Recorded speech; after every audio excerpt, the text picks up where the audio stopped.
2022년 12월 5일 진행된 2022 한국인권보고대회는 오프라인 현장과 온라인, 줌, 유튜브에서 동시 생중계로 진행되었습니다. 인권보고대회를 진행한 현장의 음향기기 상태를 사전에 점검했음에도 불구하고 행사 당일 기기 상태가 좋지 않아 온라인 생중계 음성에 잡음이 포함되어 있습니다. 중계화면 하단부에 송출되는 문자 통역 자막과 함께 시청해 주시기 바라며 당일 현장 속기와 자료집은 민변 홈페이지를 참고해 주시기 바랍니다. 인권보고대 윤석열 정부와 인권 2022. 제가 오늘 하루 종일 사회를 보면서 허겁지겁으로 소개를 한 번도 안 하고 왔습니다. 어, 현안대담 사회를 맡은 저는 민변 사무총장 하주희 변호사입니다. 반갑습니다. 윤석열 정부가 집권한 지 만 6개월에서 7개월 접어들고 있습니다. 제가 우리 100일 토론회 할 때 얘기한 적이 있었는데요. 이 공감을 못하는 정부 하에서 사는 게 너무 참혹하다 이런 얘기 드린 적이 있었습니다. 왜냐면 그때 100일 관련해가지고 기자회견 하면서 뭐라고 했었냐면 윤석열 대통령이 일제강제징용 피해자들한테 채권자라고 말했어요. 그리고 파업, 당시에 이제 대우조선 하청 파업과 관련해서 그 일을 법과 원칙에 따라 처리했다고 말했습니다. 그걸 보면서 너무 이렇게 공감 능력이 떨어져서 어떡하나 하는 우려를 하고 100일, 겨우 100일이었지만 평가 토론을 하는 거에 대해서 되게 유감을 표한 적이 있었는데 최근 12구 이태원 참사를 대하는 태도를 보니까 이 공감을 못하는 정부가 사람을 대하는 태도가 너무 참혹하다 이런 생각이 참 많이 듭니다. 그런 상황에서 우리가 오늘 인권 현안 대담을 하게 되어서 하실 말씀들이 정말 많으실 테고 각 분야에서 지금 맹렬하게 활동하고 계시는 분들과 현안 대담을 나누게 되었습니다. 좀 마지막 시간이라 좀 힘드시지만 텍스트는 없고 여러 가지 같이 고민하면서 좀 현재 현안을 진단하고 그리고 우리가 향후 어떤 계획을 가지고 무엇을 할 수 있을지 같이 모색해보는 시간이 되었으면 좋겠습니다. 우선 참석하신 분들 먼저 소개해드리겠습니다. 최근에 굉장히 바쁘신 분이죠. 우리 한국 여성단체연합 공동대표 양희영경 쌤이십니다.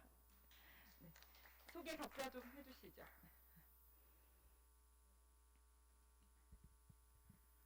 네, 안녕하세요. 저 한국여성단체연합 공동대표로 있는 양현경입니다. 저는 조금 제 소개보다는 한국여성단체연합 소개 간단히 드리겠습니다. 한국여성단체연합은 1987년 좀 창립해서 성평등과 민주사회 실현을 위해 활동하는 좀 여성단체 중에 연합체 단체입니다. 전국 한 7개 지부, 한 28개 회원단체로 구성된 상설적인 좀 연합체 단체고요. 여성연합은 90년대 초반부터 2000년대 초반까지 여성인권 3법이라고 하는 성폭력, 성매매, 가정폭력 관련한 방지법 운동을 좀 했고 호주조 폐지 운동을 했습니다. 그리고 90년대 초반부터 국가성평등정책추진기구, 국가성평등정책추진기구가 위원회로 있었을 때도 있고 지금과 같은 정부 부처 형태로 있었을 때가 있었습니다. 국가 성평등 추진 체계 정부 부처 형태로 좀 필요하다는 것을 지속적으로 좀 활동으로 했었던 단체입니다. 네, 감사합니다. 네. 하실 말씀이 매우 많으신 것 같습니다. 다음은 김대상 문화연대 활동가십니다. 반갑습니다. 저는 사회운동에 문화를 좋아해요. 사회운동을 문화연대원 이제 김정환 같습니다. 네. 문화연대도 2023년 우리 언어 2010년 수강을 이루어지고 문화가 굉장히 없는 선수를 하고 골자가 될 것 같아. 들목도 많은데 활동도 열심히 하고 있는 그런 단체입니다. 네, 고맙습니다. 다음은 민변 사업센터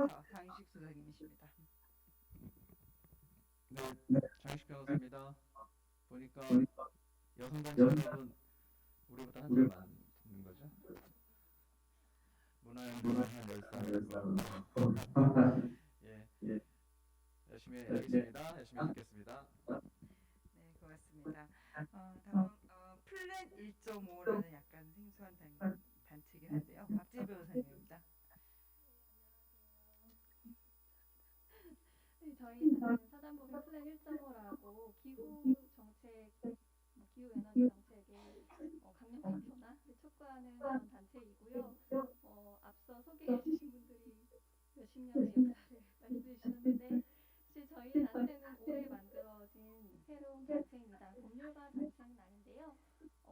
그 청소년 기후 소송과 같은 그 기후 변화를 국가의 더 강력한 기후변화 대응을 촉구하는 그런 헌법 소원을 저희가 대리를 하고 있고, 네, 저는 개인적으로는 녹색법률센터라는 비영리 법률가 단체에서 활동을 하다가 기후 문제에 관심이 생겨서 이 단체를 동료들하고 같이 만들게 되었습니다.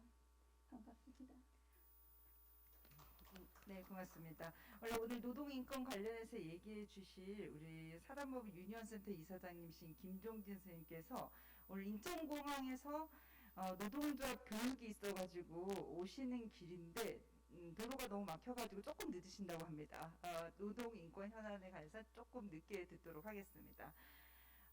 그러면 현안 대담을 시작해 볼 텐데요. 아까 단체 소개 굉장히 길게 하셨고 최근에 정말 긴박하게 목소리를 내고 있으신 양현경 대표님한테 먼저 들어보겠습니다. 윤석열 정부가 대선 때 그 정책이 뭔가에 대해서 굉장히 궁금했었지만 너무 명확한 건 한 가지는 있었습니다. 여성가족부 폐지 이 공약을 지금 굉장히 열심히 지키고 있는데요. 정부조직법 개정안을 제출했습니다. 우선 윤석열 정부의 이런 행위가 인권의 관점에서 봤을 때 좀 뭐가 문제고 앞으로 어떤 영향을 미치게 될지 얘기를 좀 해주실 수 있으실까요? 얼마 조금 길게 해도 되나요? 아니 짧게? 우리가 1시간 20분 동안 할 건데요. 한 분당 토탈 한 20분 정도 시간 네. 있으시니까 그래도 끊어서 하는 게 좋지 않을까요? 네, 간단하게 일단은 여성을 비롯한 장애인이나 혹은 이주 혹은 성소수자들에 대한 차별이나 차별에 대한 해소는 헌법에 나와 있듯이 국가의 책무이기도 합니다. 국가는 인권을 보장하고 차별을 해소하기 위해 무엇보다 법과 제도를 만들고 그에 따른 정책을 추진하고 실질적인 인권 증진과 더 나은 삶을 만들어야 되는 책무가 있습니다. 특히 여성에 대한 차별과 폭력을 해소하고 성평등을 실현하기 위해서는 그 국가기구가 현재까지 한국에서는 여성가족부입니다. 그동안 여성가족부는 조금 미약하지만 여성과 소수자에 대한 차별을 해소하고 권리를 증진하기 위해서 좀 역할을 해왔습니다. 그러나 이것을 좀 폐지하겠다는 것은 국가 성평등 정책을 포기하는 거나 다름이 없고 지난 20년간 여성부가 생기는 그 과정에서 쌓아온 역사를 물거품을 만드는 거나 다름이 없습니다. 또한 이것을 더 문제가 되는 것은 윤석열 정부에서는 여성가족부 폐지 공약을 어떠한 근거나 방향도 없이 단 7글자로 공약을 했다는 것입니다. 특히 이번 국정과제에서는 사실상 여성가족부 폐지에 대한 정책 과제가 빠져 있습니다. 그러나 최근 들어서 계속 지금 1년 내내 저희가 좀 의심하는 것은 윤석열 정부가 좀 위기에 몰리거나 이럴 때마다 여성가족부 폐지를 꺼내 들었고 마침내 10월 7일에 정부조직법 발의를 했습니다. 그렇지만 이것에 대한 좀 방향이나 어떤 방향성 없이 7글자 공약을 사실상 좀 지지율이 떨어질 때마다 이 카드를 써면서 진행해 왔다는 것입니다. 그래서 여성단체들이나 혹은 또 수많은 시민단체는 여성 인권을 볼모로 정치적으로 이용했다고 생각합니다. 그리고 좀 지금 이러한 여성가족부 폐지의 영향은 각 지방자치단체까지 좀 영향을 되게 많이 미치고 있습니다. 각 지자체의 여성인권이나 관련 과의 이름이 예를 들면 복지나 인구나 가족으로 좀 이름이 바뀌고 있고요. 예를 들면 지금 매년 여가부가 젠더갭 관련한 통계 자료를 내고 있습니다. 원래는 그동안 통계로 보는 여성의 삶 이런 식으로 여성에 대한 차별이나 해소를 위한 통계가 이름만 남녀의 삶으로 바뀌었습니다. 그리고 전 부처와 지자체에서 성평등을 실현하기 위해서 중앙 성별 영향평가위원회라는 게 있습니다. 그래서 매년 하게 되고 심의를 하게 되는데 이것을 비상설화하게 되었습니다. 그래서 여성가족부는 사실상 지금 국회에서 논의 중이고 폐지되진 않았지만 실질적으로 전 지자체와 전반적으로 후퇴에 영향력을 주고 있습니다. 일단 여기까지 하겠습니다. 네. 네, 좀 궁금한 게 많지만 그건 다음에 좀 여쭤보도록 하고 우선 현안과 관련해서 우리 김지상 활동가님께 여쭤보겠습니다. 최근에 못지않게 또 많이 입장 표명을 하고 있습니다. 제가 문화연대 후원 회원인데요. 뉴스레터에 너무 사안이 많아서 도저히 다 읽지를 못하겠습니다. 아, 최근에 다시 블랙리스트 연표를 작성해서 보내주셨던데요. 2022년 문화예술계는 인권적으로 좀 어땠습니까? 네, 그 질문을 맨 처음에 받았을 때 이거를 이제 많은 생각이 거쳐봤는데 딱 한마디로 할 수 있는 표현은 처참했다. 처참했다였습니다. 일단은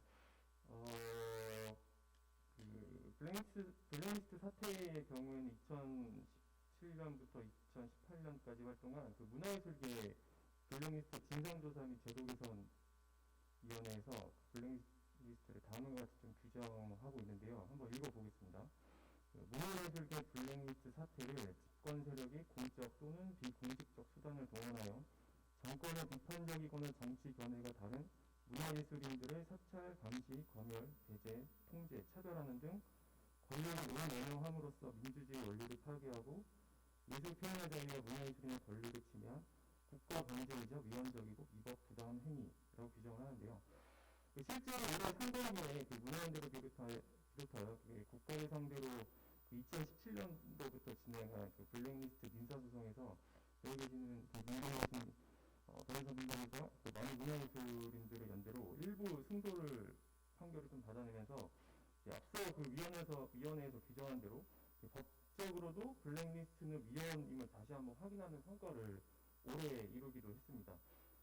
그러면서 이제 최근에 문화연대 기구의 문화정책센터에서 앞서 이제 사회자분이 말씀해주신 2017년도부터 현재까지 언론에 공개된 블랙리스트 사건의 조사의 연표로 저희가 발표를 했는데요.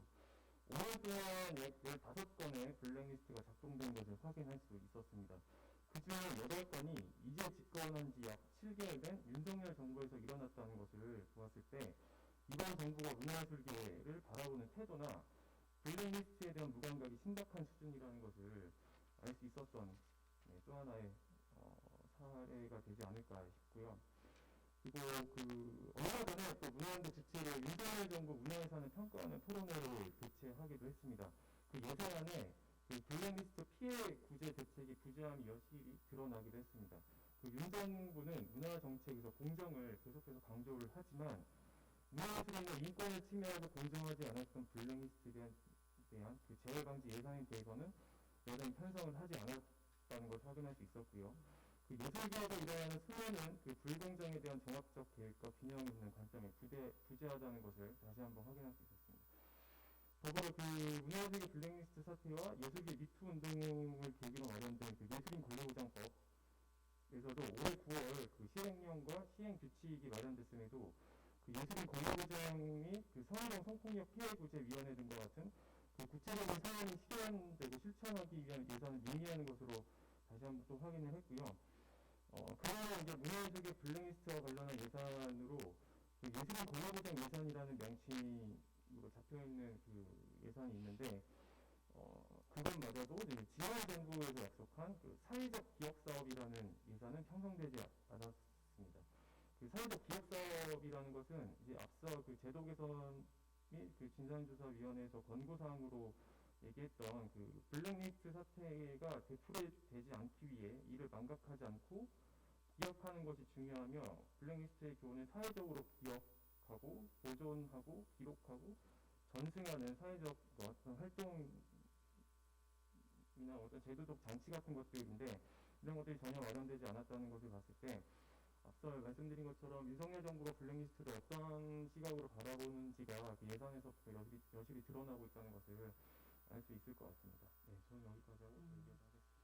네, 예전에서 확인할 수 있는 부분도 있었군요. 실제로 제가 뭐 여기저기 특별위원회 같은데 하는 게 있는데 블랙리스트에 관여를 해가지고 분위기가 정말 많이 바뀐 것 같습니다.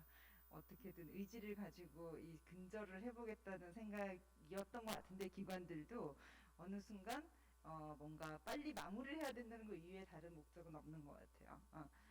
네. 이런 뭐 여러 가지 정부의 정책과 관련해서 가장 준비된 모습을 보이는 정책이 윤석열 정부가 이제 사법 정책, 사법기관, 이 권력기관과 관련된 것인 것 같습니다. 올해 너무 많은 일이 있었는데요. 그 현안마다 목소리를 내기 위해서 정말 노력하신 우리 사법센터 장익 변호사님, 올 현안에 대해서 얘기해 주시죠. 네.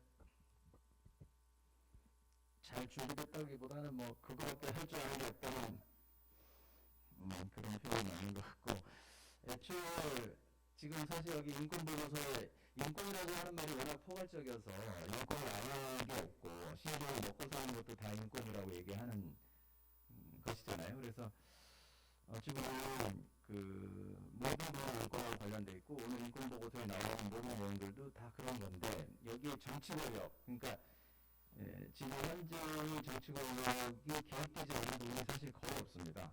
그래서 이 정치 권력이 어떤 성격을 갖고 있냐가 사실 모든 인권 사항에 직접적인 영향을 미친다고 볼 수가 있을 텐데, 사실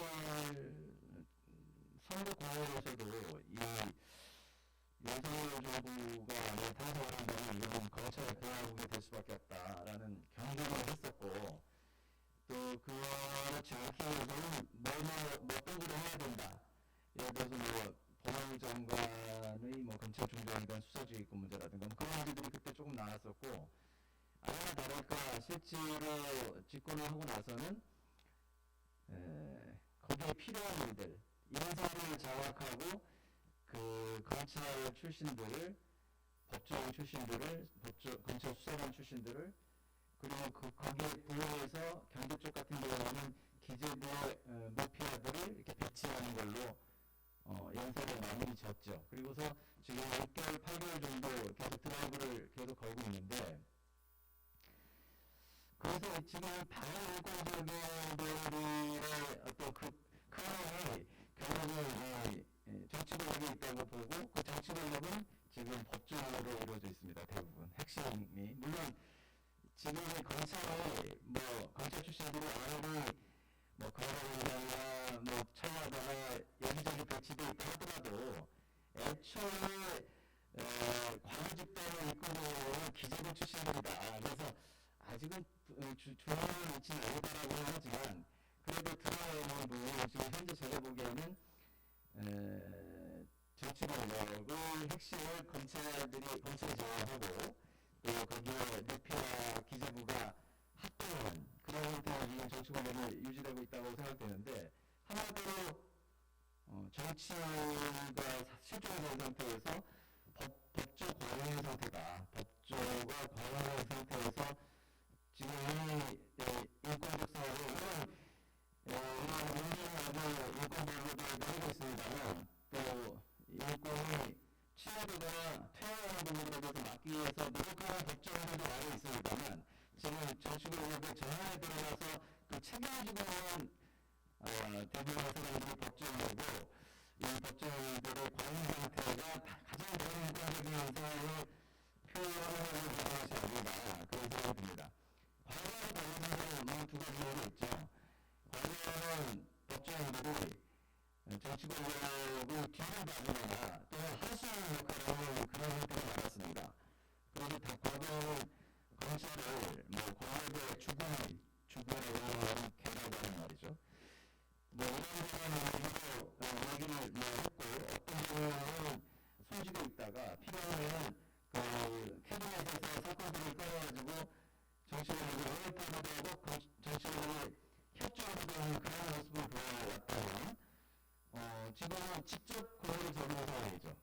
직접 권력을 행사하는 그런 상황이 됐죠. 그것이 과거와 완전히 달라진 것이고, 그리고 과거에는 검찰이 자기 역할을 그냥 하고 정치 권력이 어떤 통치를 하는 데 있어서 협조하는 그런 형태였다면 지금은 직접 하는데 뭔가 좀 새로운 거를 해보거나 또는 상대방을 설득하고 타협하면서 정치를 하고 통치를 하는 그런 것이 아니라 그야말로 수사하는 가장 장난감을 하고 있죠 지금. 만약에 내년 4월쯤 되면은 한바탕 트럭거리가 끝나고 나면은 달라질 수밖에 없을 겁니다. 왜냐하면 지금 어려움은 어려우니까. 그때는 국민의 어떤 정치를 그동안 해왔던 사람들이 지금 현재의 검찰 출신들이 드라이브 되는 부분들에 대해서 지금 충분히 맞지 못하고 있는데 아마도 이게 계속되면 이길 건데 어쨌든 간에 지금은 수사만 계속되는 상황이라서 매우 팍팍한 그 정치 현실이 정리되고 있다. 직접 하고 있고 정치라고 하는 것이 완전히 실종된 상태에서 수사를 하고 있는 상황이라서 국민들의 삶이 팍팍해지고 있는데 오늘 아침인가 그 리얼미터 여론조사에는 오히려 여론 정도 지지율이 높아졌다라는 그런 게 있었어요. 물론 이제 세상은 리얼미터가 조금 문제가 있는 여론조사 기관이다라고 하는 얘기가 있긴 하지만 저는 거기에 좀 의미가 있다고 생각합니다. 지금 이렇게 검찰을 장악해서 검찰공화국을 만들고 그야말로 수사를 통해서 드라이브를 거는 와중에도 경제 위기가 엄청나게 지금 심화되고 있고 위태로운 상태라는 거예요. 코인도 깨지고 주식도 깨지고 지금 어떻게 될지 알 수 없는 내년이 어떻게 전개될지 알 수 없는 불안한 상황에서 그래도 지금 정부가 뭔가 해줘야 되지 않을까. 그리고 정부가 뭔가 할 수도 있지 않을까라는 기대감이 지금 좀 있기 때문에 지금은 탄핵이라든가 정권 퇴진이라든가 이런 목소리도 강하지만 또 한편으로는 그 부분을 오늘 좀 그래도 마지막으로 윤석열 정부가 지금 추경을 8개월 정도 됐으니까 그래도 뭔가 하겠지? 뭔가 했으면 좋겠다라고 하는 중도층의 기대가 되는 그런 정도라고 생각합니다. 근데 그러면은 사람을 바꿔야 되는데 저는 좀 그 부분은 쉽지 않을 거라고 생각을 합니다. 어쨌든 다 아시다시피 우리 텍스트에 오늘 진행 텍스트 열심히 하는 거지만 아까 제가 말씀드렸던 직접 권력을 장악했고 정치 없이 수사를 한다라고 하는 그 과정은 인권을 위협하는 즉 법치주의조차도 지키지 않은 신앙의 정치가 자리 잡고 있고 또 법률의 인사관리단을 포함해서 인사를 장악하는 데 이어가지고 지금 버티고 있다고 생각을 하거든요. 제가 이제 검찰을 중심으로 말씀드렸습니다만 경찰도 아니고 좀 출세 지향적인 고위 간부들을 배치하지 않을까. 사실 그 오인근 경찰청장에 대해서 경찰에 대해서는 그렇게 평이 나쁘지 않았는데 최근에 하는 거 보니까 정말 자신의 본인 자기직 지키는 거에 아무런 관심이 없는 사람이라는 생각이 또 들 정도로 그냥 그렇게 하는 거죠. 경찰 밑에서는 법무부를 하더라도 상층들은 그렇게 하고 있습니다. 시행을 통해서 경찰을 통해서 뭔가 장악하니까 그냥 그렇게 가는 거죠. 법원도 마찬가지죠. 법원은 그 판사들이 개인의 원심에 따라가지고 판결을 하려고 하지만 고위 법관들은 지금 인사정보관리단에 의해서 인사의 불이익 또는 이익 이런 부분을 고려하지 않을 수 없고 이런 부분이 법원 전체에 영향을 미치고 그 영장 자판기라는 얘기까지도 나올 정도로 어떠한 경제적으로 정확한 상황이고요. 변호사들이 너무 많아서 좀 복잡하지만 우리 한국 같은 변호사들도 있고 또 평범하게 그러나 지금 변호사들도 어쨌든 인권을 지키고 뭔가 실천을 하기에는 너무나 사회도 안 좋고 또 그런 과정에서 뭔가 방어를 위해서 일을 하기에는 좀 조건들이 뒷받침하지 않았나라는 생각이 듭니다. 그래서 결국은 저는 이제 법조를 중심으로 말씀드렸습니다만 법적 과잉 상태임에도 불구하고 이걸 어떻게 해결할 건지에 대한 뚜렷하게 하고 지금 현재가 나오지 않고 있는데 우리 요즘같이 요구도 하고 또 여러 가지 토론도 하고 그러면서 준비를 해야 되겠죠. 예. 이상입니다 우선. 예. 뚜렷한 해결 해결책에 대해서 같이 모색을 해봐야겠군요. 망라적으로 얘기를 해주셨고요. 그다음에 이제 주제로 치자면 가장 넓은 주제인 것 같습니다. 전 지구적인 그 대응을 하고 계시는 건데요. 우리 박재 변호사님한테 좀 여쭤보겠습니다.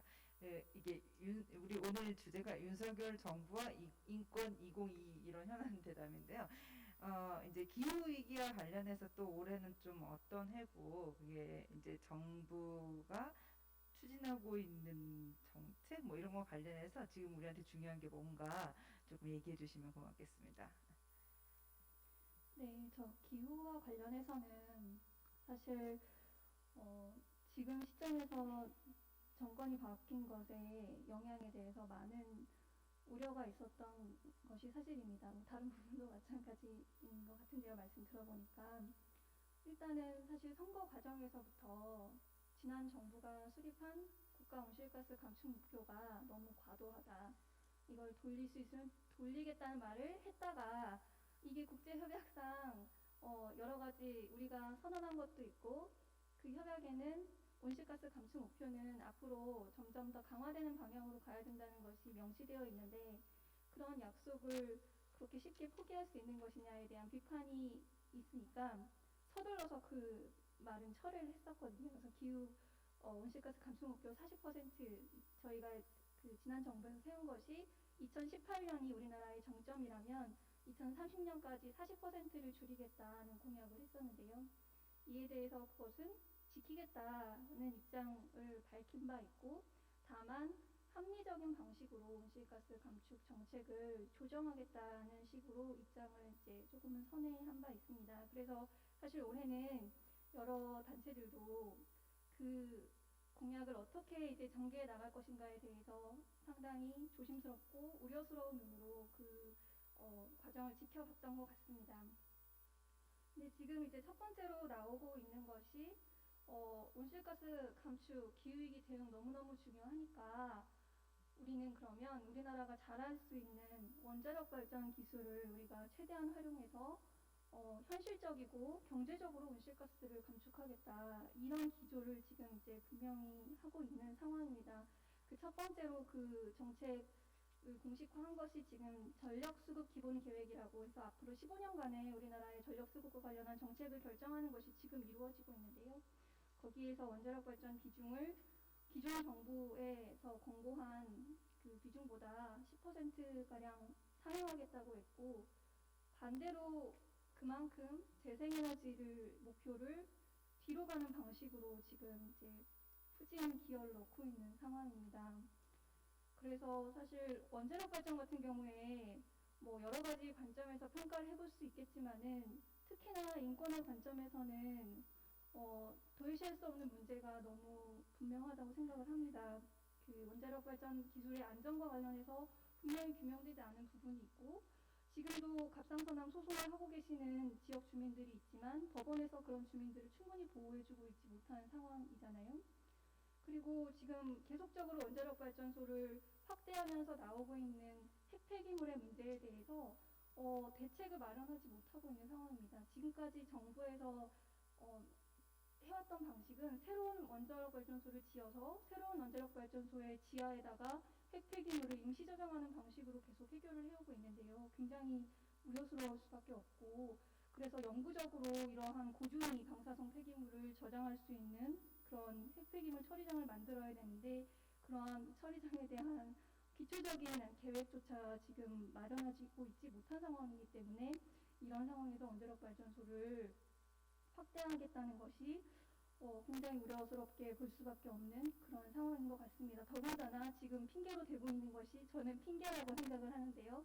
기후정책 목표를 지키기 위해서는 우리가 어쩔 수 없이 원자력 발전소를 새로 짓고 기존에 40년 쓰고 끄기로 했던 것도 수명을 모두 연장하겠다 이렇게 공식화하고 있는 것이 굉장히 우려스럽다고 할 수밖에 없고 더군다나 그러한 공약으로 인해서 재생에너지 확대 목표가 뒤로 가고 있기 때문에 더더욱 우려스럽다라고 말씀드릴 수밖에 없을 것 같습니다. 지금 태양광이나 풍력 발전에 대해서 풍력은 상대적으로 조금 덜한 것 같은데요. 태양광에 대해서 정치적인 이유의 동기에 여러 가지 이제 어, 조치들이 이루어지고 있는 것 같습니다. 이전 정부에서 재생에너지 의무 할당을 이제 화력발전 사업자들에게 재생에너지를 일정 비율 꼭 구매하도록 하는 그런 의무 비율을 부여하고 있었는데 그 부분을 상향을 했는데 그 부분도 사실은 그 정책의 타당성에 대해서 다시 짚어보겠다고 하면서 감사원 감사가 이루어지고 있고 지방정부나 에너지공단에서 실시한 태양광 사업자에 대한 대출 사업 같은 부분에 대해서도 계속적으로 지금 수개월째 감사가 이루어지고 있는 상황이어서 실제로 현장에서는 이제 더 이상 태양광 사업이 이게 할 만한 사업이냐에 대한 굉장한 의구심이 나타나고 있다고 해가지고 장기적인 정책 목표뿐만 아니라 단기적으로도 이 사업이 제대로 되지 못하는 것이 아닌가 하는 우려가 굉장히 크고 그로 인하여 결국에는 원자력 발전소의 확대라는 것도 제대로 이루어지지 못할 것이고 재생에너지 확대도 제대로 이루어지지 못함으로써 우리나라가 결국에 온실가스 감축 목표를 달성하는데 실패하는 것은 아닌가 하는 측면에서 굉장히 현장의 우려는 높은 상황입니다. 네, 고맙습니다. 아직 안 오셨으니까 노동인권 관련해서 현안은 모두. 그럼 이어서 제가 좀 여쭤볼게요, 박지혜 변호사님.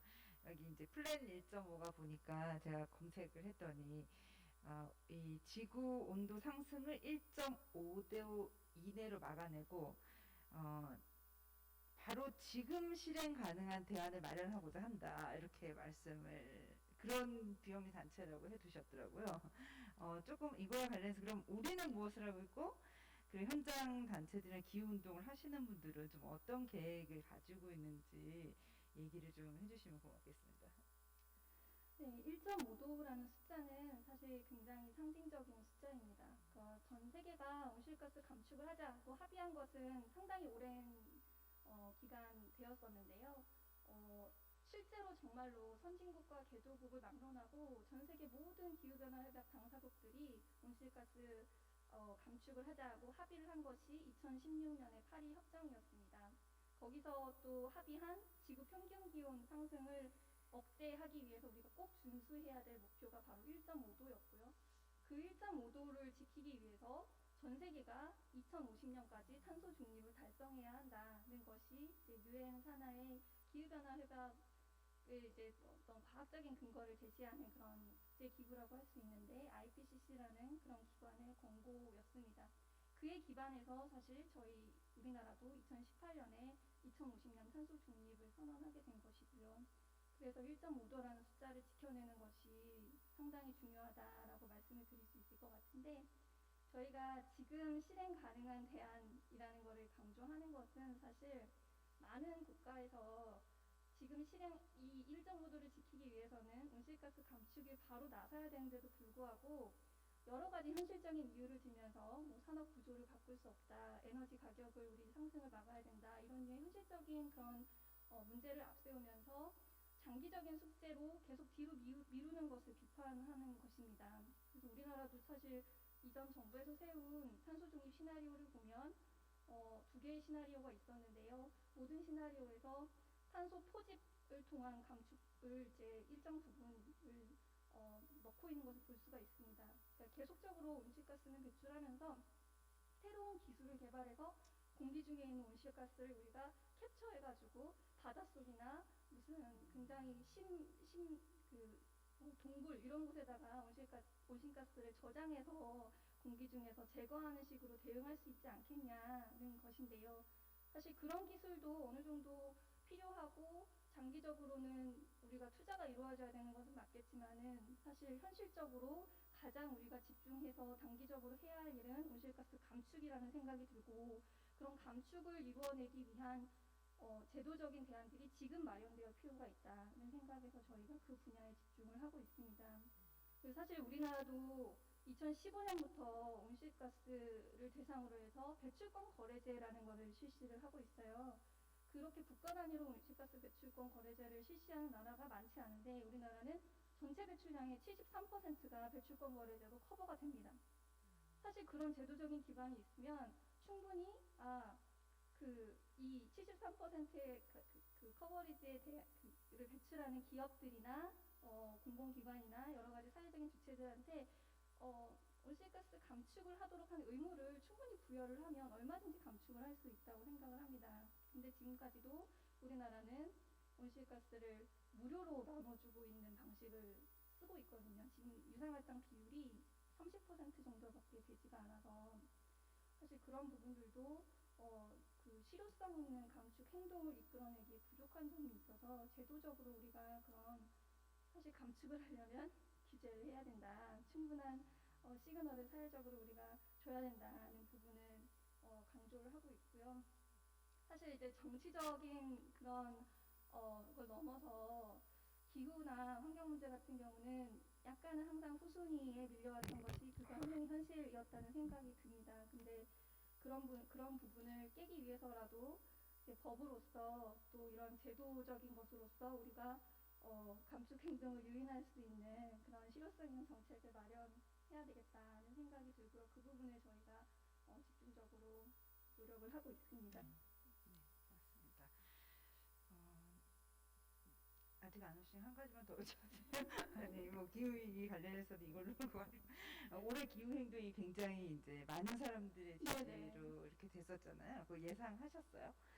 사실 저희가 그런 기후 행동을 2019년에 처음으로 했었는데 그때도 사실 그때 5천 명 정도 나왔는데 굉장히 많이 나왔다고 그때 그랬었거든요. 근데 코로나 기간 때문에 그동안 대규모로 집회를 못 하다가 올해 이제 두 번째로 하게 됐는데 3만 5천 명 정도 나오셨고 정말로 또 환경단체뿐만 아니라 이제 인권단체, 뭐 노동단체, 여성단체, 뭐 농민단체 여러 이제 분야를 대표하는 그런 단체들이 다 연대를 해주셨어요. 그래서 굉장히 사실 놀라기도 했고 당일날 집회 당일날도 굉장히 또 평화롭고 즐거운 분위기로 집회도 진행이 되기도 하고 그래서 많이 이제 좀 흥분됐던 그런 시간이었던 것 같습니다. 네, 맞습니다. 그동안 현장에서 열심히 발언해 오신 그 덕분이었다고 생각합니다. 관심이 그만큼 많다는 반증이기도 한 것 같아요. 어쨌든 그리고 그럼 다음으로는 이제 또 현안이 있었으니까 계획과 활동 계획과 앞으로 뭐 어떻게 당부하고 싶은 말 이런 것도 좀 있어야 될 텐데요. 우리 김대성 활동가부터 얘기할까요? 근데 활동 계획이 참 어렵더라고요. 이게 뭐 다른 분들 뭐 기후 쪽도 저희도 활동을 하고 있긴 하지만 파리 협정이나 그 이전의 협정에서부터 현재 오랜 기간 동안 협정 과정을 거치고 지금이 이르렀지만 지금 여전히 갈 길이 먼 상황인 거잖아요. 근데 저희가 지금 적극적으로 하고 있는 이제 블랙리스트 활동 같은 경우도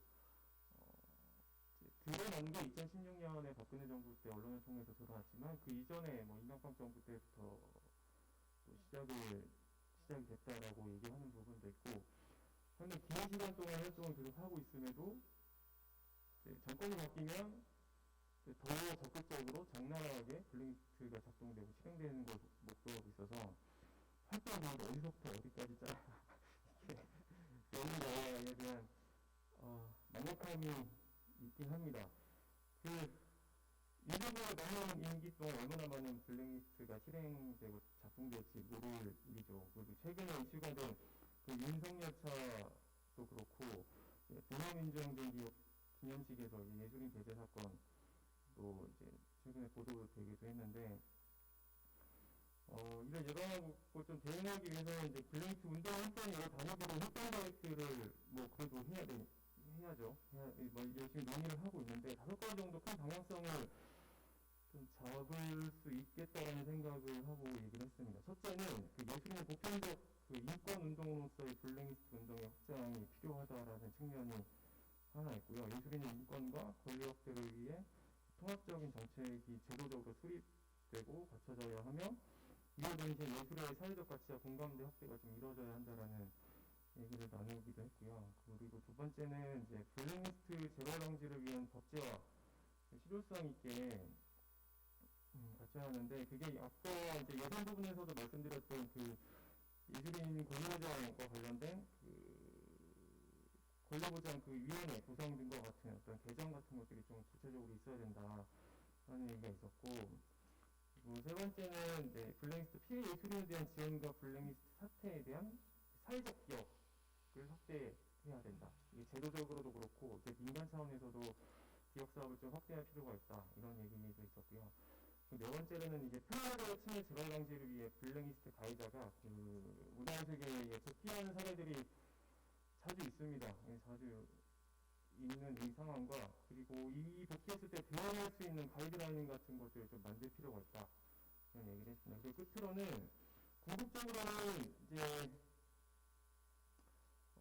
블랙리스트가 지원 사업에서 배제된 문화예술인들로만 집중되는 부분이 없잖아 있는데 실제 현장적으로는 그렇게 드러난 게 맞지만 이게 궁극적으로는 문화예술 행정의 관료주의 관행과 그 행정포괄적인 시스템 자체가 문제라는 부분을 좀 집중해야 될 필요가 있을 것 같습니다. 그래서 이런 부분들을 전환하고 이게 정부 권력에서부터 이제 문화예술 행정기관들이 좀 독립된 기관으로 예술지원 기관으로 거듭나기 위한 혁신이나 인식의 전환 같은 게 좀 필요하다라는 식의 얘기가 크게 나왔습니다.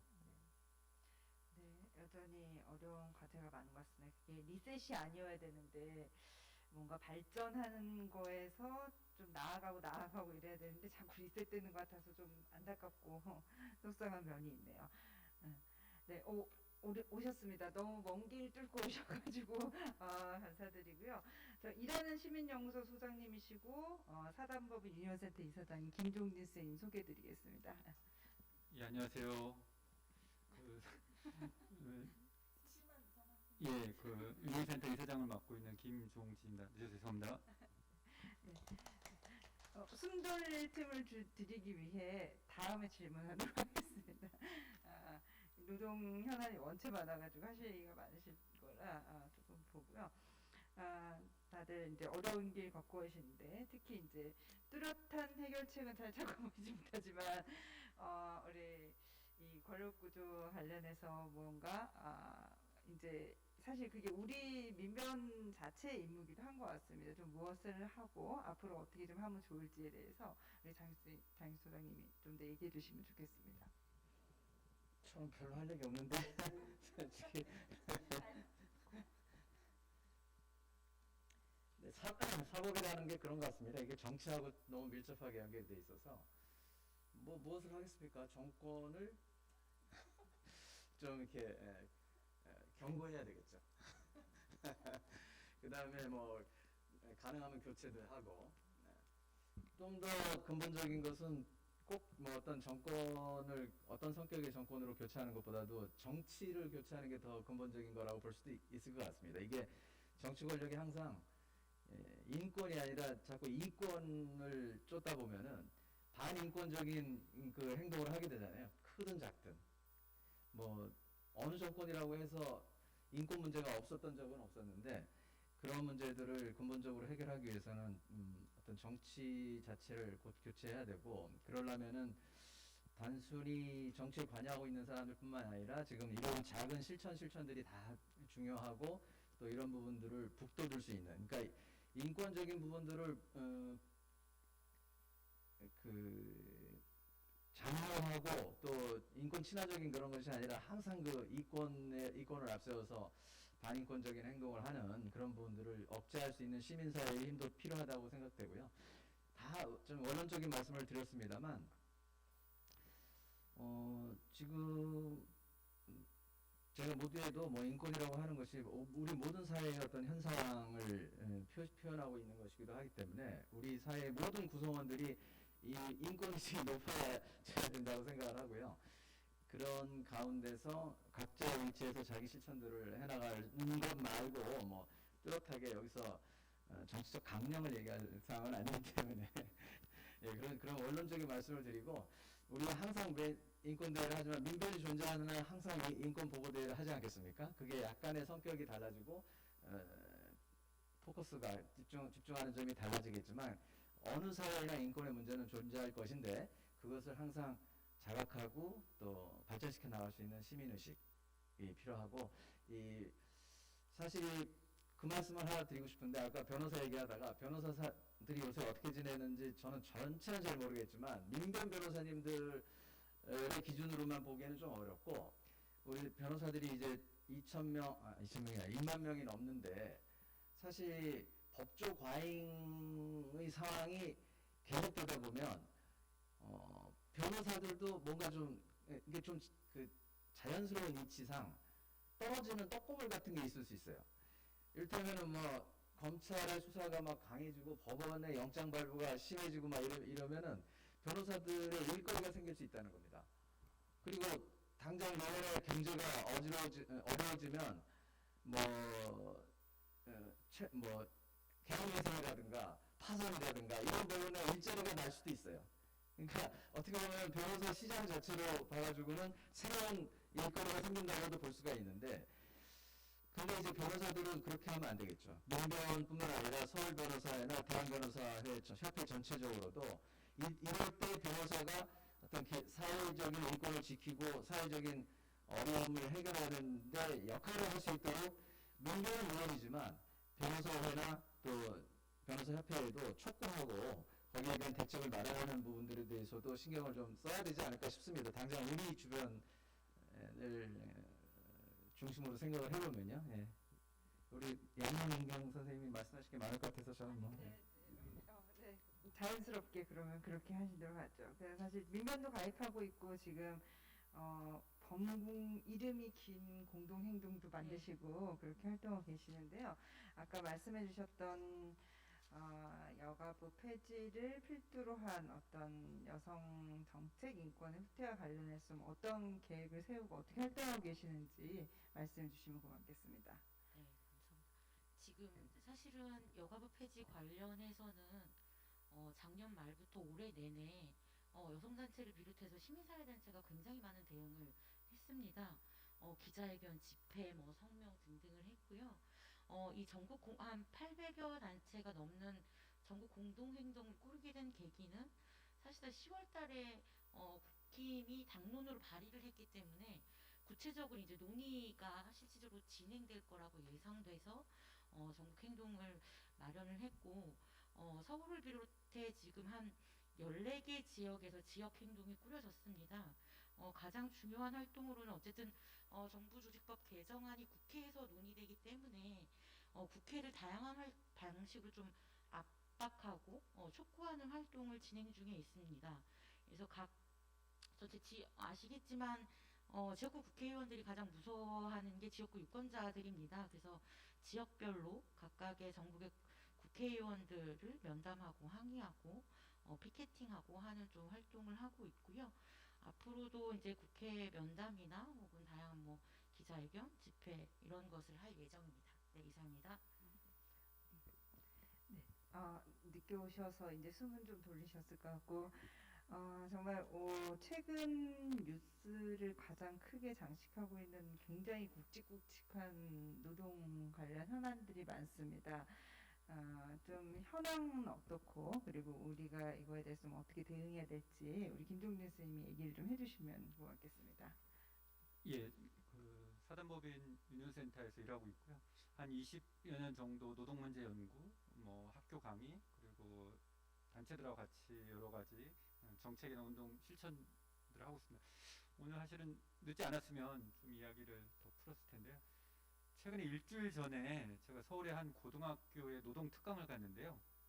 보통 한 10여 년 만에 간 것 같습니다. 근데 10년 전에 학생들이 저한테 질문할 때는 최저임금 위반할 때 어떻게 해야 되는지, 부당한 대우를 받으면 어떻게 해야 되는지 질문이었는데, 이번에 인상적인 건 1인 유튜버가 부당한 대우를 받을 때 어떻게 해야 되는지, 나는 타투이스트를 하려고 하는데 실업급여를 줄 수 있는 이런 질문을 하더라고요.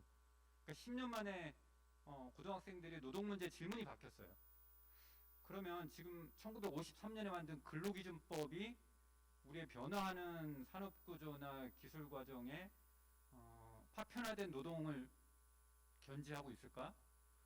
지금 현재 화물연대 때문에 노조법 2조, 3조 이야기를 하고 있지만 공정법을 시작으로 한 이 노동 법률이 우리 변화된 노동 현실을 전 이제 지체된 적응이라고 하죠. 국회에서 최근에 모든 일하는 사람을 위한 보호 권리, 장철민 이수진 안이 발의가 됐는데, 저는 오늘 민변 주체로 인권하지만 노동인권이 시야가 더 넓어져야 될 필요성이 분명히 있다. 플랫폼 노동자 220만 명, 프리랜서 400만 명, 특수고 형태 노동자 175만 명, 700의 근기법상 노동자가 아닌 사람을 우리는 어떻게 노동인권 차원에서 우리가 목도해야 될지 고민이 조금 있는 것 같습니다. 두 번째로는 좌장님께서 말씀해 주셨듯이 윤석열 정부의 노동정책 전망과 과제가 지금 화물연대로 제시되고 있지만 집단적 노사관계에 있어서 대대가 암울한 현실이 우리가 이제 보고 있는 것 같습니다. 저는 이제 가장 인상적이었던 건 현 정부의 노동정책의 해안은 윤석열 대통령이 취임 100일사 연설문이었거든요. 산업과 기업의 수요의 공급에 맞춰서 노동 공급을 해야 된다는 단어가 나옵니다. 저는 지난 15년 사이에 대통령 100일 취임사에서 노동 공급이라는 표현을 전문에 처음 보지 않았나, 상품의 노동력을 이렇게 보는구나라는 생각을 하나 했습니다. 이제 두 번째로 문제가 되는 건 다음 주 발표 예정인데요. 많은 분들이 아시겠지만 고용노동부에서 미래노동시장연구회라는 걸 꾸려서 향후의 노동정책의 토대를 마련하기 위한 권고안을 준비하고 있는데, 아시듯 52시간 장시간 규정으로 한 특례업종 확대라든가 혹은 지금 현재 논의되고 있는 중대재해 시행령 개정 등 전반적으로 지난 5, 6년 동안 건강 ILO 총회에서 이번에 기본협약 안으로 들어간 건강해야 될 안전한 일터의 문제까지도 현 정부에서 집단적 노사관계뿐만이 아니라 노동안전 전반 그리고 노동시장까지 후퇴 혹은 퇴행적 정책을 하고 있다는 생각도 합니다. 이미 연구 영역이 시작됐고 내년에 추진할 최저임금 차등이나 파편화된 정책도 되게 우려스러운 게 많거든요. 최저임금은 단순히 노동자들의 시급을 결정하는 임금만이 아니라 우리나라 법령 16개, 정부 정책 42가지의 기준이 되는 임금입니다. 아시다시피 실업급의 기준이 되고요. 육아출산급의 기준이 되고, 장애인 의무고용 할당, 청년 의무고용 할당을 이수하지 않았을 때 기업의 과태료의 기준이 되기도 하고, 또 중요한 건 특성화고 노동자들의 실습수당의 기준이 되는 임금이기도 합니다.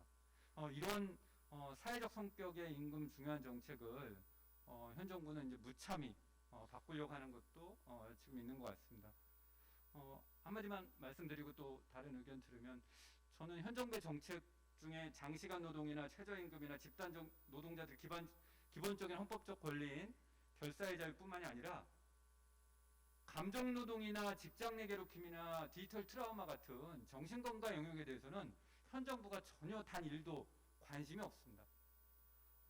이 노동 감수성 인식, 아까 앞에서도 이제 그런 말씀을 해주셨는데요. 문제가 심각하고 노동자들의 상황을 볼 때 노동자 안전 건강부터 장시간 문제까지 심각한 문제가 있는 것 같습니다. 우리가 A 바게트 회사의 노동자 산재 사망 사고에서 보듯이 법률로 갔는데 저희가 조사위원회를 꾸렸는데요. 최근에 부당노동행위 일부만 법에서 인정을 해주시고 나머지 모성보호나 여타일 조항이나 합의 이행도 사회적 렌즈와는 다른 또 법률의 잣대에 근거한 인정받지 못하는 사례들을 볼 때 노동이 어떻게 지금 훼손되고 있는지 저희가 목도하고 앞으로 어떻게 해안을 갖고 해야 될지 고민이 많은 것 같습니다. 예. 네. 고민도 같이 얘기해 주셔도 됩니다. 지금 늦어서 다른 분들 얘기 많이 했어요. 그래서 듣다 보니 너무 고민이 진짜 많고 좀 심각해 보이는데요. 좀 이에 대한 대응과 해법 뭐 이런 것도 좀 같이 얘기를 해주시면 고맙겠습니다. 예. 원론적인 얘기 말고 저는 네. 좀 당장 해야 될, 그리고 사회적 국민이나 시민 우리 사회에 동의가 높은 것부터 말씀을 좀 최근에 국가인권위에서 말씀드렸는데요. 특성화고 노동자들이, 청년 노동자들이 연소근로자라고 표현하죠, 법률적으로는. 그거 아세요? 14.9%인 5인 미만 사업장에 3,800명이나 되는 특성화고 노동자들이 5인 미만 사업장에 실습을 가고 있어요. 법률적으로 다 아시잖아요. 5인 미만 근기법 예외 중 이거 중대재해 예외인데, 국가가, 교가부가 연소근로자 청소년들의 특성화고 마이스토고 실습 대상의 5인 미만 사업장에 실습을 배정하는 게 국가가 해야 될 역할인가요? 5인 미만은 교육 훈련도 없는 사업장이고 근기법의 예외 적어도 아무리 우리가 후퇴한다 하더라도 연소노동자의 특성화고 직업고 실습에 5인 미만 사업장까지는 가지 말아야 된다. 역으로 얘기하면 우리가 5인 미만 사업장을 전면 근기법 도입하기 전까지는 5인 미만 사업장이 적어도 우리가 청소년 노동자들의 실습은 막아야 되지 않겠냐라는 단기적 과제를 최근에 하나 또 얘기하고 있고, 두 번째로 최근에 한 지자체에서 저희들이 민원센터에 얘기한 정책을 받았는데요. 일주일 소정근로 시간이 월 60, 일주일 15시간 미만을 초단 시간이라고 그러죠. 많은 여기 변호사 선생님도 아실 텐데 97년 노동법 변화 과정이면서 이제 단시간 근로가 되면서 처음으로 우리 사회에 이제 초단 시간이라는 의미가 들어왔는데 특히 공공행정이나 공공부문이나 조달이나 국가의 보조를 받는 사업장이나 일터에서는 특수한 ABC 조건을 제외하고는 15시간 이상 계약을 의무화하는 최소 생활시간 보장제, 최근에 영국이나 프랑스에서 이런 논의가 있거든요.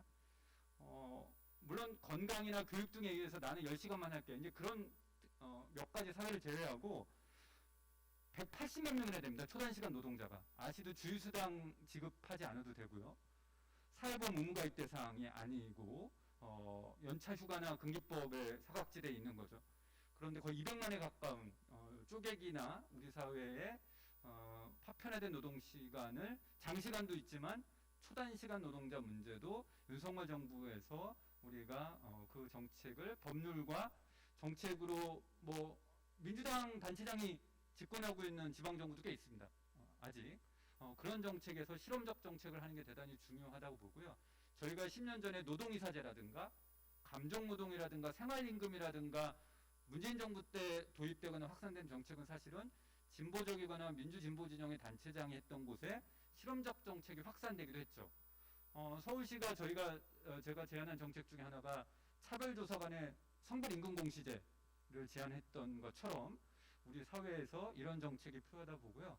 하나 더 말씀드리면 최근에 이제 플랫폼 노동이나 프리랜서와 같은 전통적 근기법 예외 조항의 노동자들에게 최소한의 사회적 안전망과 직업훈련과 같은 정책들을 이렇게 하면서 기본적으로 ILO의 결사의 자유와 관련된 집단적 권리 98조 조항들을 어떻게 더 확산할지 시민사회가 함께 노력하는 것이 대안적 과제와 함께 필요한 영역이 아닌가 하는 생각을 해봅니다. 네, 고맙습니다. 이렇게 보시면 아시겠지만 이게 우리 사회가 이제 뭐 정치적 거보다 이게 다음 댓글, 저는 주로 네이버는 안 보고 다음만 보는데요. 네이버 댓글 상처를 너무 많이 받아가지고 그래서 이제 화물연대 업무 개시 명령이나 아니 노조법 2, 3조 관련해서 이제 굉장히 많은 학자들과 굉장히 많은 사람들이 발언을 하고 투쟁도 열심히 하고 그러는데 이 댓글은 정말 너무 좋지 않은 것 같더라고요. 그 이유가 뭘까에 대해서 어제 계속 생각했는데, 그냥 혼자 생각해 본 것인데, 이게 맞는지 모르겠는데, 아까 말씀하신 것처럼, 근로기준법을 전면 적용받는 사람들이 너무 드물고, 그리고 이미 이제 그 적용받는 사람 중에 한 10% 정도가 노동조합에 가입돼 있고, 그 외에는 이제 자영업자가 650만이고, 우리나라가, 아까 말씀하신 뭐 플랫폼이나 이런 분들이 되게 많고 뭐 이런 여러 가지 상황에서 전반적으로 좀 노동 인권과 관련된 뭐랄까요 기회 뭐 이렇게 노동 인권 관련해서 고민해 볼 수 있는 이런 게 너무 적어서 그런가 하는 고민을 굉장히 많이 하게 됐는데 학교에서도 교육하시고 한다니까 매우 의미 있는 일이신 것 같습니다. 앞으로도 많은 이제 고민을 부탁드립니다. 지금 이제 지금까지 이제 현황과 대략 계획 뭐 이런 얘기를 해봤는데요. 분야가 많다 보니 얘기하다 보니 벌써 거의 상당한 시간 흘렀습니다. 서로 좀 궁금하신 것도 있고 좀 그런 것도 있으실 텐데 우선은 우리 할 말 많으셨는데 양영경 선생님 조금 우리 국민들이나 시민들이나 우리 변호사들이 하고 싶은 말 이런 걸 좀 하면서 뭐랄까요, 마무리 발언이라고도 할 수 있겠네요. 좀 앞으로 내년에는 좀 어떻게 됐으면 좋겠다, 아니면 어떻게 할 계획이다, 이런 얘기도 좀 같이 해주시면 고맙겠습니다. 바람은 올해 안에 정부조직법 관련해서 여성가족부 폐지가 좀 철회되고 성평등 정책 전담부처가 좀 강화되는 방식으로 갔으면 좋겠습니다. 특히 정부 부처 관련해서는 좀 올해 안에 마무리가 되어도 벌어지는 지금의 전국상은 성평등이나 소수자에 대한 차별이나 혹은 이런 관련 정책들이 후퇴될 거라고 좀 예상됩니다. 내년도 그렇고 후년도 그렇고 이 정권 하에서는 지속될 거라고 생각합니다. 그래서 지금은 여성가족부라는 국가기구 관련해서의 좀 대응을 하고 있지만 이게 끝난다고 끝날 것 같지 않고 여성 및 소수자에 대한 좀 인권 증진을 위한 정책이나 이런 것들이 대부분 후퇴될 거라 예상되기 때문에 앞으로도 많은 그쪽에 관심을 가져주시고 활동에 함께 참여해 주셨으면 감사하겠습니다. 네, 이상입니다. 마무리 하셨는데 한 가지 여쭤봐도 돼요? 제가 지금 제가 궁금해서 그러는데요. 이게 지금 이제 여가부 폐지와 관련해서 제일 많이 얘기되는 거는, 이 정부에서 얘기하는 거는 거기서 하던 일을 다른 부처에서 다 한다, 이게 제일 크게 얘기하는 거잖아요. 이거 관련해서 조금 설명해 주시면 좋을 것 같습니다. 제가 알기로는 예를 들면 이런 겁니다. 예를 들면 교육부에서 하고 있는 교육정책, 학교 밖 예를 들면 그런 것들이 있고, 여가부는 교육부와 비슷한 정책을 하지만 학교 밖 청소년, 학생들을 위한 정책을 하는 겁니다. 그래서 정책의 대상이나 이런 거는 겹칠 수는 있지만 내용은 다르고, 제가 알기로는 한국의 기재부가 어떤 기재부인데 각 정부 부처에 겹치는 사업을 주지 않습니다. 어떤 예산을 다 하고 각 정부 부처가 사실상 대상이나 내용, 대상은 같을 수 있어도 정책의 방향이나 내용은 다른 것으로 알고 있습니다. 네, 보육도 마찬가지고 여가부가 하는, 사실 이렇습니다. 여가부가 전체 국가 성평등 추진 체계의 현재까지는 총괄 부처입니다. 그렇다고 해서 각 문광부든 법무부든 그 안에서의 성평등 정책을 추진하고 있지 않는 건 아닙니다. 지금 8개 부처에서 성평등, 양성평등 정책 담당관실이 있고요. 각 부처의 분야별로 성평등을 어떻게 실현시킬 건지에 대한 계획이나 이런 것들이 있고, 그런 것을 평가하는 것이 아까 얘기했던 성별 영향평가위원회라던가 이런 것들이 있습니다. 네. 네, 무식한 저의 질문을. 그러니까 말씀은 어떤 추진 체계 관련해서 결국 컨트롤 타워 문제가 있는 거네요. 그 문제가 있고, 말씀하신 것처럼 고유의 예산과 그걸 가지고 하던 일이 있었는데, 그것을 다른 부처에서 플러스 알파를 하지 않는 한은 그게 이루어지지 않는다는 걸로 이해하면 될까요? 정책, 예를 들면 각 정부 부처가 같은 사업을 하는 일은 없다는 것입니다. 다 다른, 예를 들면 기재부든 이쪽에서 다 조정을 하거든요. 예산이나 이런 등등을. 그래서 똑같은 사업을 하는 것은 없다고 알고 있습니다. 네. 고맙습니다.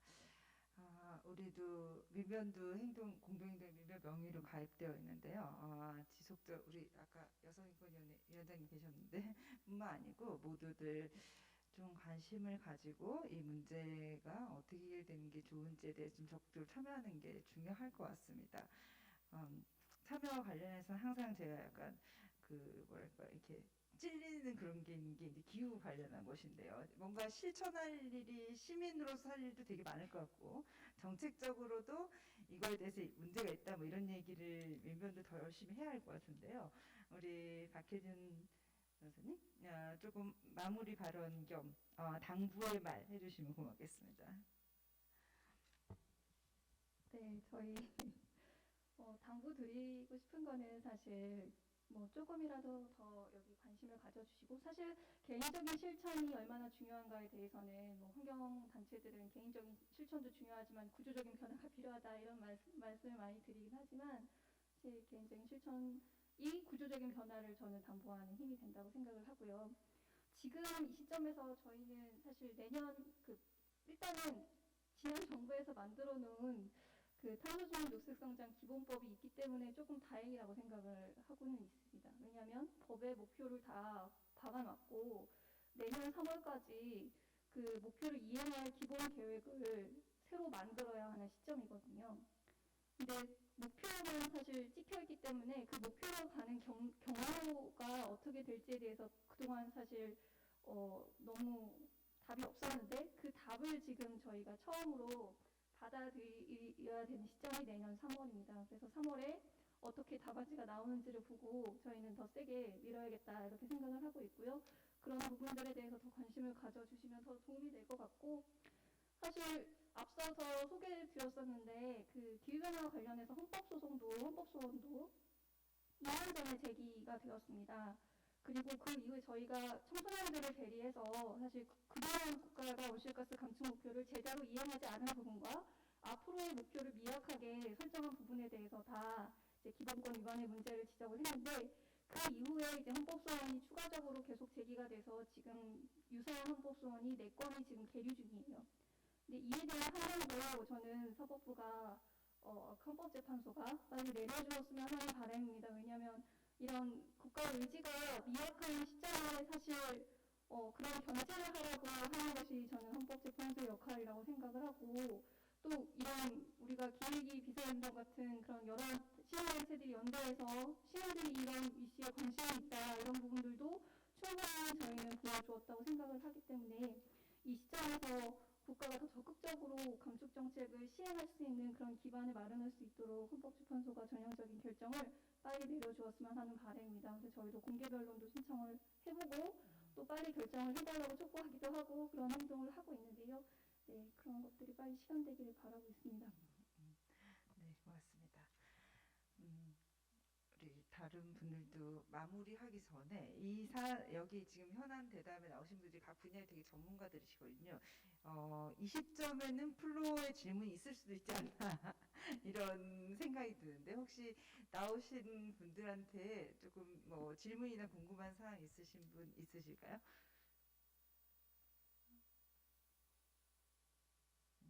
네, 없으시면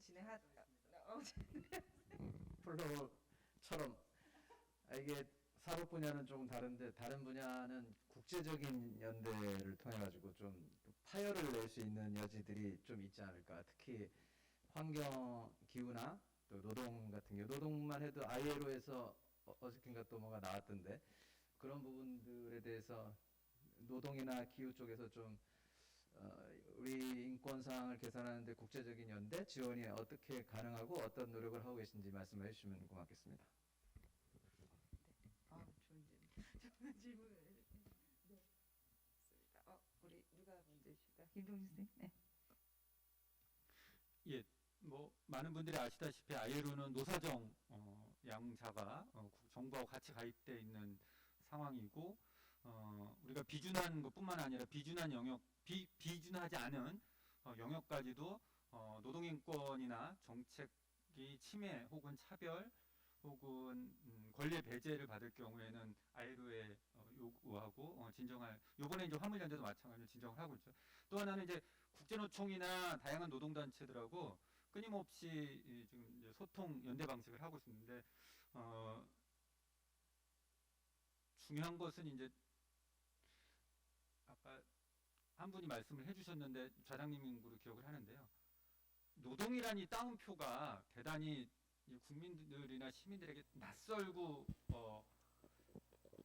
친밀감이 없는 단어가 어느 순간 이제 됐거든요. 근데 중요한 것은 이 결사의 자유나 자기 권리를 이해 대변을 표출하는 이 모습들이 내 문제로 인식되게 하는 게 대단히 중요한 것 같고, 그래서 지금 몇몇 노동단체들하고 노동조합하고 준비하고 있는 것은 향후 3, 4년 동안은 집중적으로 일반 시민이나 노동자들이 노동의 문제가 얼마나 우리의 일상과 자기 권리가 되는지 집중적으로 홍보하려고 하는 예산을 집중 투자하자는 지금 이제 결의를 하고 있습니다.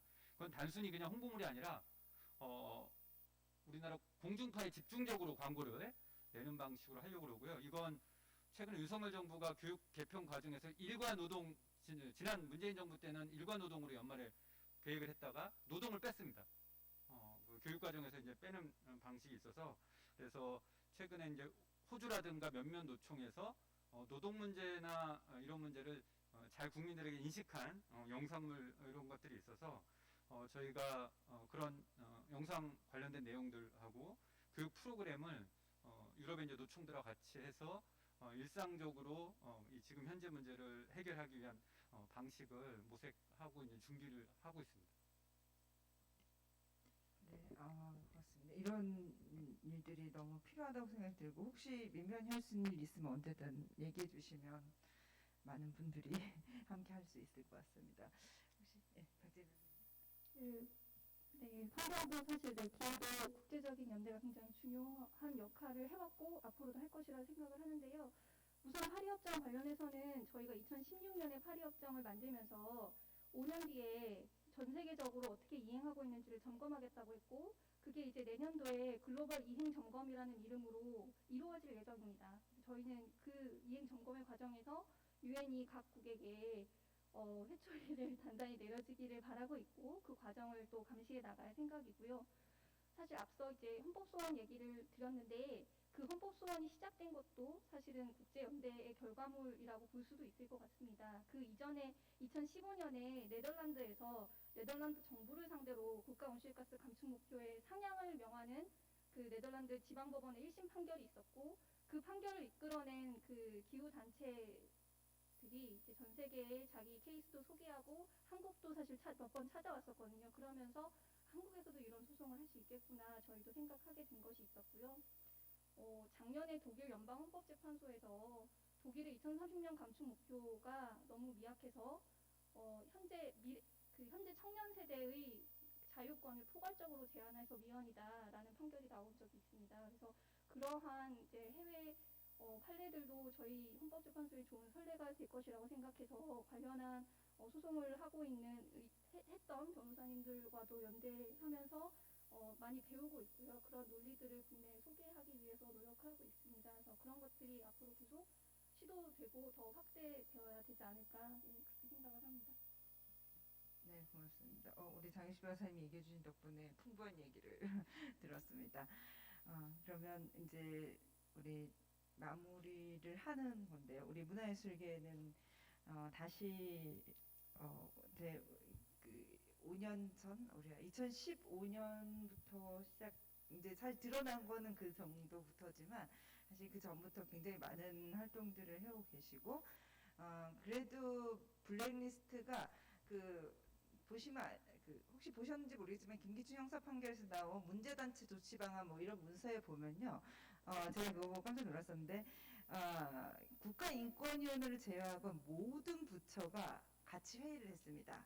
어떻게 거기 법조도 있었어요. 그러면 아무 법조도 있었을 텐데 실제로 우리는 어떻게 문제제기하고 뭐 특별히 그런 걸 안 해서 용감한 문화예술인들이 있어서 그나마 문화예술계에서는 그 실체가 밝혀진 것 같습니다. 사실 이건 안 하면 되는 일인데 계속적으로 작동되고 있는 게 이제 문제인 것 같고 앞으로 이제 역시 마찬가지로 또 이제 우리 시민들이나 국민들이 하고 싶은 말 그리고 좀 마무리해 주시면 네. 좋겠습니다.